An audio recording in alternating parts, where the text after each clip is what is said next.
भाजप आमदार रवींद्र चव्हाण डोंबिवली पश्चिमच्या प्रभाग क्षेत्र कार्यालयावर मोर्चा काढला। डोंबिवलीतील अनधिकृत बांधकामं त्वरित पाडण्याचे आदेश शासनाने दिलेत, त्या विरोधात हा मोर्चा काढण्यात आला होता। बांधकामावर कारवाई न करता आधी येथील रहिवाशांचं पुनर्वसन करावं, तसंच केडीएमसीच्या अधिकाऱ्यांवर कारवाई करावी अशी मागणी नेत्यांनी केली। मार्च मध्येच ॲक्च्युअली आमचं ते नोटीस आली होती, पण ते मालकांनी सांगितलंच नाही आम्हाला। साधारण उद्या तोडायला येणार, तर आज कळलं। कहाँ जाएंगे, दिमाग कोई चल रहा नहीं था, सब अपने अपने धुन में थे। क्या करेंगे सब गहने बीने बेच के इधर हम रूम लेने आए, फिर ये भी गए तो हम लोग रस्ते पे आ जाएंगे। आणि जेव्हा तोडायला आले तेव्हा आम्ही बोललो की म्हणजे जेव्हा बांधकाम सुरू होतं तेव्हा तुम्ही काय झोपलेले का महानगरपालिकेवाले? म्हणजे जेव्हा कनेक्शन दिलं, टॅक्स पण आला इव्हन आमचा, तरी पण मग तेव्हा पण त्यांना कळलं नाही का? जेव्हा कळलं तेव्हा माझ्या हातातला छोटी मुलगी होती माझी नात, मग मी खाली उतरले, अक्षरशः रडायला आलेलं। त्यावेळेस एकदम लाईट वगैरे खांबे, शिगा माझ्या हातावर शीग बसली।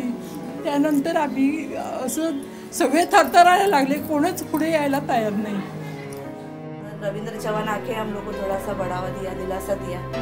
रवींद्र चव्हाण नसते ना आमदार तर आमचं काय झालं असतं आम्हाला माहिती नाही। बाबा मैं आपके साथ हूँ, अभी कुछ होने वाला नहीं है। जो भी कुछ होगा तो जो भी आप लोग को प्रॉब्लम्स होगी तब मेरे पास आइए करके त्यांनी आम्हाला म्हणजे सपोर्ट केला। त्यांचा अनधिकृत बांधकामाला सपोर्ट आहे असं नाही। रवि दादा सिर्फ हमारा आमदार नहीं है, रवि दादा हमारा भरोसा है। डोंबिवली शहरामध्ये कल्याण डोंबिवली महानगरपालिकेच्या हद्दीमध्ये जवळजवळ अनधिकृत बांधकामांची संख्या ही 1.25 लाखाच्या पेक्षाही जास्त आहे।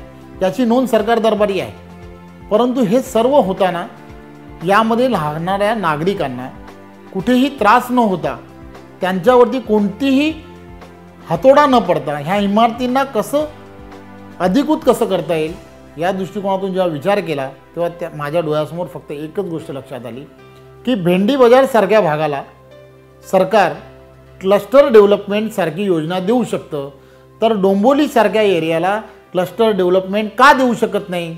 हा जाब गेले अनेक वर्ष सभागृहामध्ये मी माझ्या माध्यमातून मांडण्यात आला आणि आज अशी परिस्थिती निर्माण झाली की डोंबिवली शहराला सुद्धा क्लस्टर डेव्हलपमेंट हे मंजूर होऊ शकतं। आज कल्याण महानगरपालिकेला माझ्याच माध्यमातून मी केलेल्या संघर्षाच्या माध्यमातून क श्रेणी प्राप्त झालेली आहे।